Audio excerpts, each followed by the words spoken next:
రాజమహేంద్రవరం నగరంలో సుబ్రహ్మణ్యం మైదానంలో ఏర్పాటు చేసిన రాజమహేంద్రవరం నగరం సిద్ధం సభకు సుమారు 1000 బైకులతో భారీ ర్యాలీ జరిగింది. నగర యువజన విభాగం అధ్యక్షులు పీతా రామకృష్ణ ఆధ్వర్యంలో నిర్వహించారు. ఈ బైక్ ర్యాలీ లూథర్గిరి నుండి పేపర్ మిల్, సీతంపేట, దండి మార్ట్స్, కంబాల చెరువు, దేవి చౌక్, గోకవరం బస్టాండ్ మీదుగా సుబ్రహ్మణ్య మైదానంకు చేరుకుంది. ఈ సందర్భంగా పీతా రామకృష్ణ మాట్లాడుతూ సిద్ధం సభకు 1000 బైకులతో ర్యాలీగా బయలుదేరి వెళ్తున్నామన్నారు. ఎంపీ మార్గాని భరత్ నగరాన్ని ఎంతో అభివృద్ధి చేశారని, అందుకే ఆయన్ను నగరం ఎమ్మెల్యేగా గెలిపించుకోవాల్సిందిగా బాధ్యత మనందరిపై ఉందన్నారు. భరత్ ఎమ్మెల్యే అయితేనే యువతకు ఉద్యోగాలు, నగరం అభివృద్ధి జరుగుతాయన్నారు. ఈ కార్యక్రమంలో పీతా నాని, ఇళ్ల ప్రసాద్, పీతా సతీష్, పులిసాగర్, మణికంఠ, కొల్లపు రామరాజు, గణవాసు తదితరులు పాల్గొన్నారు.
అందరికీ నమస్కారం.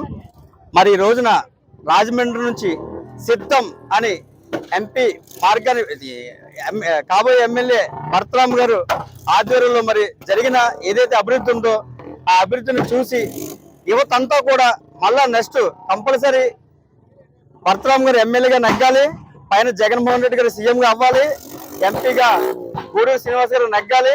వీళ్ళు నెగ్గితేనే యువత భవిష్యత్తు బాగుంటుందని చెప్పేసి మరి ఈ రోజుని యువత అందరూ కూడా సుమారు 1000 మంది పైగా 600 బైకులతో ర్యాలీ కింద సిద్ధం ప్రోగ్రామ్ కి బయలుదేరడం జరుగుతుంది.